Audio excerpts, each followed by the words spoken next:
पैसे के लिए किसी के मासूम बेटे का अपहरण करके उसे मार डालने का अपराध मृत्युदंड से कम नहीं होना चाहिए। रुद्राक्ष अपहरण हत्याकांड के आरोपी अंकुर पाडिया को जो सजा मिली वह उसी के लायक था। 26 फरवरी 2018 की बात है। कोटा शहर की अदालत में उस दिन आम दिनों से कुछ ज़्यादा भीड़ थी। अनुसूचित जाति एवं अनुसूचित जनजाति अत्याचार निवारण प्रकरण न्यायालय के विशिष्ट न्यायाधीश गिरीश अग्रवाल की अदालत के बाहर सबसे ज़्यादा मौजूद भीड़ थी और भीड़ में शहर के आम लोगों के अलावा वकील भी शामिल थे। अदालत में भीड़ जुटने का कारण यह था कि उस दिन कोटा के बहुचर्चित रुद्राक्ष अपहरण हत्याकांड का फैसला सुनाया जाना था और इसलिए रुद्राक्ष के माता पिता के अलावा उनके कई परिचित भी अदालत में आए हुए थे। भीड़ में इस बात को लेकर खुसर पुसर हो रही थी कि अदालत क्या फैसला सुनाएगी। कोई कह रहा था कि आरोपियों को फांसी होगी तो कोई उम्र कैद होने का अनुमान लगा रहा था। दरअसल इस मामले में कोटा की जनता का भावनात्मक जुड़ाव रहा था और इसीलिए पूरा कोटा शहर की नज़रें फैसले पर टिकी हुई थी। विशिष्ट न्यायाधीश गिरीश अग्रवाल समय पर अदालत पहुंच गए। जज साहब ने पहले अदालत के जरूरी काम निपटाए और फिर उन्होंने रुद्राक्ष हत्याकांड की फाइल पर नज़र डाली और इस मामले के चारों आरोपियों को दोपहर 2 बजे अदालत में पेश होने का आदेश दिया। अदालत के बाहर जमा लोगों को जब पता लगा कि जज साहब ने दोपहर 2 बजे आरोपियों को अदालत में पेश होने को कहा है तो वहां से धीरे धीरे भीड़ कम होने लगी। लंच के बाद अदालत के बाहर फिर से लोग जमा होने लगे। दोपहर 2 बजे पुलिस ने रुद्राक्ष हत्याकांड के आरोपी अंकुर पाडिया और उसके भाई अनूप पाडिया को कोर्ट रूम में पेश किया। दोनों भाइयों को जेल से अदालत लाया गया था। तीसरा आरोपी महावीर शर्मा जमानत पर चल रहा था और वह भी कोर्ट रूम में आ चुका था। इन तीनों आरोपियों को कटघरे में खड़ा किया गया।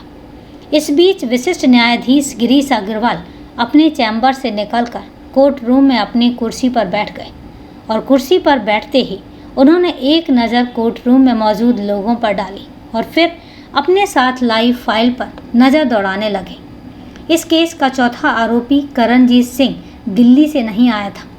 उसके वकील सतविंदर सिंह ने जज साहब के सामने उसकी हाजिरी माफ़ी का प्रार्थना पत्र पेश करते हुए कहा कि करणजीत सिंह के दादा की मृत्यु होने के कारण वह अदालत में हाजिर नहीं हो सका है। इस पर जज साहब कुछ नहीं बोले। जज साहब के सामने रखी फाइल खोलकर कुछ पन्ने पलटे और रुद्राक्ष की हत्या के चारों आरोपियों अंकुर पाडिया, अनूप पाडिया, महावीर शर्मा और चरणजीत सिंह को दोषी घोषित कर दिया और उन्होंने सजा के आधार बिंदु भी सुनाए। तभी आरोपियों की पैरवी करते हुए उनके वकीलों ने कहा कि उन्हें कम से कम सजा दी जाए। विशिष्ट लोक अभियोजक कमलकांत शर्मा ने उनकी बात का विरोध करते हुए कहा कि यह रेयरेस्ट ऑफ द रेयर मामला है और इसीलिए आरोपियों को कड़ी से कड़ी सजा दी जानी चाहिए। इन्हें कम से कम फांसी की सजा दी जाए। अपनी दलीलें पेश करते हुए लोक अभियोजक ने अदालत के सामने 3 रूलिंग भी पेश की। वकीलों की दलीलें सुनने के बाद जज साहब ने शाम 5 बजे दोषियों को सजा सुनाने की बात कही और इसके बाद वह फिर से अपने चैम्बर में चले गए। रुद्राक्ष कौन था और उसका अपहरण और हत्या क्यों की गई, इसके लिए हमें करीब 3.25 साल पीछे जाना होगा। दरअसल रुद्राक्ष कोटा शहर की तलवंडी कॉलोनी के रहने वाले पुनीत हांडा का बेटा था। पुनीत हांडा एक बैंक में मैनेजर थे। 7 साल का रुद्राक्ष रोजाना की तरह 9 अक्टूबर 2017 की शाम करीब 5 साढ़े 5 बजे अपने घर के पीछे हनुमान पार्क में खेलने गया था। आमतौर पर वह करीब 1 घंटे पार्क में खेलकर वापस घर लौट आता था, लेकिन उस दिन वह घर नहीं लौटा तो परिवार वालों ने उसे पार्क में जाकर ढूंढा, लेकिन वह कहीं नहीं मिला। उसी दिन शाम करीब 7:30 बजे पुनीत हांडा के लैंडलाइन नंबर पर फ़ोन आया और फ़ोन करने वाले ने कहा कि तुम्हारा बेटा किडनैप हो गया है। पुनीत ने पहले तो इसे मजाक समझा, लेकिन फ़ोन करने वाले ने गाली गलौज के साथ अपना नाम जफ़र मोहम्मद बताते हुए कहा कि बच्चे को कश्मीर भेज दिया गया है। अगर बच्चे को सही सलामत वापस चाहते हो तो 2 करोड़ रुपए का इंतजाम कर लो। पुनीत हांडा ने 2 करोड़ रुपए की रकम देने में असमर्थता जताई तो फ़ोन करने वाले ने कहा, तू बैंक मैनेजर है और तेरी बीवी टीचर, जितनी भी रकम हो सकती है इकट्ठी कर ले। बाकी बात सुबह फ़ोन करके बताऊंगा, और अगर पुलिस को बताने की होशियारी दिखाई तो बच्चे से हाथ धो बैठोगे। कहते हुए उस आदमी ने फ़ोन डिस्कनेक्ट कर दिया। फ़ोन सुनकर पुनीत ने सिर थाम लिया और उनकी समझ नहीं आ रहा था कि क्या करें। वह सोचने लगे कि उनकी तो किसी से कोई दुश्मनी भी नहीं है। बेटे के अपहरण होने की बात जब पुनीत की पत्नी श्रद्धा हांडा को पता चली तो वह रोने लगी। पुनीत ने पत्नी को ढांढस बंधाते हुए कहा कि यह समय रोने का नहीं बल्कि सोचने का है कि हमें अब क्या करना चाहिए। वह रोते हुए बोली, मेरे जितने भी गहने हैं सब बाजार में बेच दो, पर मेरे रुद्राक्ष को ले आओ। पुनीत ने पत्नी को हौसला रखने को कहा और बाद में उन्होंने फैसला किया कि पुलिस में रिपोर्ट दर्ज करानी चाहिए। इसके बाद पुलिस ने अपने कुछ परिचितों को फ़ोन करके बुलाया। परिचितों के साथ उसी रात करीब 8:45 बजे वह कोटा के जवाहर नगर पुलिस थाने पहुंच गए। थाना प्रभारी को उन्होंने सारी बातें बताई। पुलिस ने उसी समय भादंवी की धारा 364 के तहत रिपोर्ट दर्ज कर जानकारी अपने उच्चाधिकारियों को दे दी। पुलिस ने मामले को गंभीरता से लिया। पूरे शहर में नाकेबंदी करा दी गई और पुलिस ने उस पार्क के आसपास लगे सीसीटीवी कैमरों के फुटेज भी देखे जिसमें रुद्राक्ष खेलने गया था। फुटेज में सफ़ेद रंग की निशान माइक्रा कार नजर आई जिस पर नंबर साफ नहीं दिख रहा था। पुलिस उस कार की तलाश में जुट गई। रुद्राक्ष और अपहर्ताओं की तलाश के लिए रात भर पुलिस का अभियान चलता रहा, लेकिन कोई सुराग नहीं लगा। अगले दिन 10 अक्टूबर 2014 को कोटा के लाडेला थाना इलाके के जाखमुंड स्थित नहर में एक बच्चे की लाश बरामद हुई और बाद में उसकी शिनाख्त 7 वर्षीय रुद्राक्ष के रूप में हुई। जवाहर नगर थाना पुलिस ने बच्चे की लाश को जरूरी कार्रवाई करने के बाद पोस्टमार्टम के लिए भेज दिया और केस में हत्या की धारा भी जोड़ दी। थोड़ी सी देर में रुद्राक्ष की हत्या की खबर पूरे शहर में फैल गई और जिसके बाद लोग आक्रोश में आ गए। विरोध जताने के लिए लोगों ने बाजार बंद कर रखे थे। जगह जगह पुलिस के खिलाफ धरना प्रदर्शन भी शुरू हो गए। कैंडल मार्च, मौन जुलूस निकाले गए। मानव श्रृंखला बनाकर भी विरोध जताया गया। एक तरह से पूरा शहर इस आंदोलन में जुड़ गया था। भारी जनाक्रोश को देखते हुए जयपुर से आए अतिरिक्त पुलिस महानिदेशक अजीत सिंह कई दिनों तक कोटा में इसलिए डेरा डाले रहे कि कहीं स्थिति विस्फोटक न हो जाए। पुलिस ने रुद्राक्ष अपहरण केस में रुद्राक्ष के अपहर्ता और हत्यारोपियों की तलाश में कई टीमें गठित की। पुलिस ने रुद्राक्ष के साथ पार्क में खेल रहे बच्चों से भी पूछताछ की तो उन्होंने बताया कि कई दिन से एक अंकल पार्क में खेल रहे बच्चों को चॉकलेट बांटने आते थे। उस दिन भी वे आए थे और उनके पास ही चॉकलेट खत्म हो गई थी। रुद्राक्ष ही चॉकलेट के लिए रह गया था। तब वह चॉकलेट देने के लिए रुद्राक्ष को अपनी कार के पास ले गए। पुलिस ने बच्चों के बताए हुलिये के आधार पर अपहर्ता के स्केच बनवाकर जारी कर दिए। सीसीटीवी फुटेज के आधार पर संदिग्ध कार के मालिक का भी पुलिस ने पता लगा लिया और इसके अलावा पुनीत हांडा के घर के लैंडलाइन टेलीफोन पर जिस फ़ोन नंबर से फिरौती की कॉल आई थी उस फ़ोन नंबर की भी कॉल डिटेल्स निकलवाई गई। 5 दिन की लगातार जांच पड़ताल के बाद कोटा शहर के अनंतपुरा थाने इलाके के ओम एन्क्लेव के रहने वाले अंकुर पाडिया का नाम सामने आया। पुलिस ने अंकुर पाडिया को तलाशा तो पता चला कि वह कोटा शहर में ही नहीं है। अंकुर के कोटा शहर में ही अलग अलग जगहों पर कई फ्लैट हैं। पुलिस 14 अक्टूबर को ओम एन्क्लेव में स्थित अंकुर के फ्लैट पर पहुंची। लोगों की मौजूदगी में फ्लैट का ताला तोड़कर तलाशी ली तो वहां एक मोबाइल फ़ोन, अंकुर का पासपोर्ट, वोटर आईडी और फ्लैट के नीचे एक निशान माइक्रा कार भी खड़ी मिली। लोगों से पता चला कि वह कार अंकुर की ही है और कार में एक कंबल, कपड़े, चॉकलेट, बिस्कुट, कैंची, सेलो टेप, नायलॉन की डोरी मिली। अंकुर की बंसल क्लासेस के नज़दीक ही एक स्टेशनरी की दुकान भी है। दुकान की तलाशी लेने पर वहां से एक laptop, hard disk, pen drive, dongle, 2 mobile phone बरामद हुए। इसके अलावा उसके महालक्ष्मीपुरम स्थित फ्लैट से 3 लाख रुपए नकद, डायरी, मोबाइल फ़ोन आदि जब्त किए। यह वही फ़ोन था जिससे फिरौती के लिए कॉल की गई थी। जांच में पता चला कि रुद्राक्ष के घर फिरौती के लिए BSNL की सिम से कॉल किया गया था। उसकी कॉल डिटेल से पुलिस को रिलायंस कंपनी का एक नंबर मिला। जांच आगे बढ़ी तो पता चला कि वह सिम दिल्ली से लिया गया था। दिल्ली में करणजीत सिंह नाम के व्यक्ति ने एक साथ 8-10 सिम कार्ड बेचे थे। इनमें से एक सिम कार्ड का प्रयोग करके गुजरात से क्लोरोफॉर्म मंगाने के लिए ईमेल किया गया था। IP एड्रेस से अंकुर का नाम सामने आया था। पुलिस ने अंकुर का नंबर सर्विलांस पर लगा दिया। जांच में पता चला कि अनूप पाडिया का फर्जी नाम संतोष सिंह है। अनूप की एक नए नंबर पर बार बार बात हो रही थी।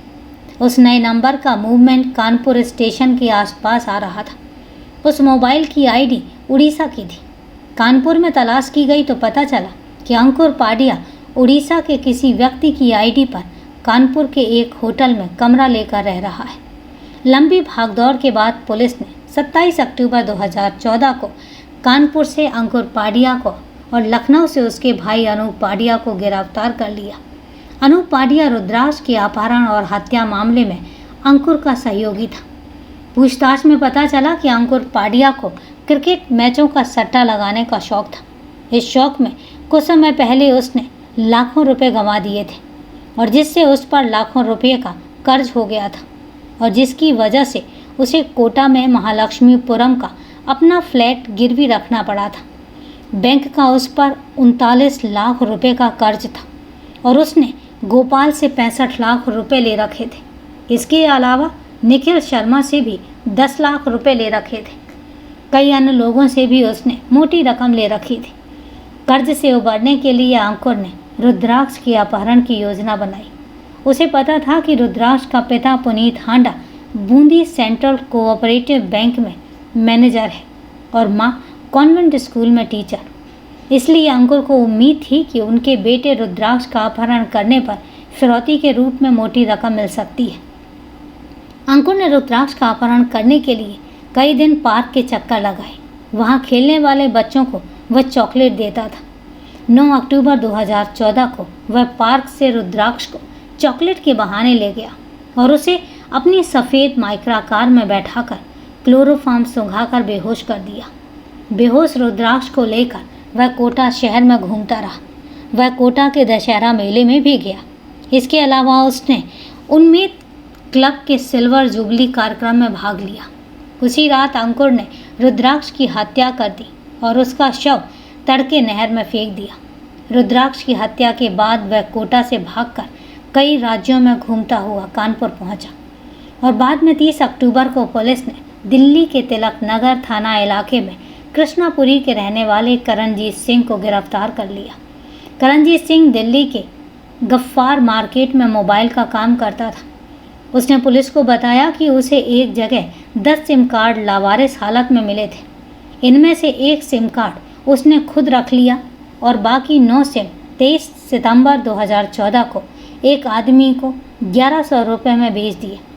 पुलिस ने अंकुर पाडिया के नौकर महावीर शर्मा को 7 नवंबर 2014 को बूंदी जिले के केशोराय पाटन से गिरफ्तार कर लिया। अंकुर पाडिया ने रुद्राक्ष के अपहरण की योजना पूरी तरह सोच समझकर बनाई थी। पुलिस को उसके लैपटॉप की जांच के बाद पता चला कि उसने सितंबर 2014 में इंटरनेट के द्वारा क्लोरोफॉर्म मिलने के स्थानों की तलाश की। इसके अलावा एक अंग्रेजी अखबार की वेबसाइट पर किडनैपिंग से संबंधित वेब पेज भी देखे। अंकुर के लैपटॉप की FSL जांच रिपोर्ट से पता चला कि 1 सितंबर 2014 से 14 अक्टूबर 2014 के बीच उसने अपराध के लिए इंटरनेट पर कई तरह की खोजबीन की थी। 1.5 महीने में उसने 188 तरह के कीवर्ड सर्च किए थे। इनमें where can we get chloroform, where can we get makeup material, Sardar ji getup, how to change your voice over the phone, rich person in Kota प्रमुख थे। अंकुर इतना शातिर था कि उसने 16 अक्टूबर 2014 की रात शोतांशा राजगंधा नामक व्यक्ति को वोटर ID कार्ड चुरा लिया। सुतांता राजगंधा ट्रेन द्वारा बलसाड से राजगंधा जा रहा था। रुद्राक्ष की हत्या के बाद कोटा से फरार होकर अंकुर भी उसी ट्रेन से कहीं जा रहा था। इसी दौरान मौका पाकर अंकुर ने सुतांश राजगंधा का वोटर ID कार्ड व अन्य दस्तावेज चुरा लिए। और इन्हीं दस्तावेजों के आधार पर अंकुर कानपुर के होटल में रुका हुआ था।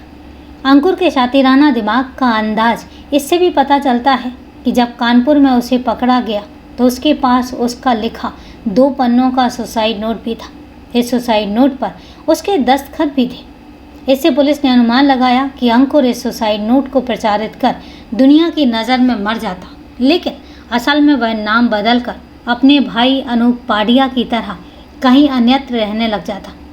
पुलिस को यह भी पता चला कि अनूप पाडिया पर कोटा शहर व अन्य कई जगहों पर धोखाधड़ी के मामले दर्ज हैं। कई प्रकरण NI एक्ट के विचाराधीन भी हैं। वह सन 2009 में जयपुर जिले से पुलिस अभिरक्षा से फरार हो गया था। तब से वह फरार चल रहा है और बाद में उसे रुद्राक्ष मामले में लखनऊ से गिरफ्तार किया गया, जहां वह संतोष सिंह के नाम से रह रहा था।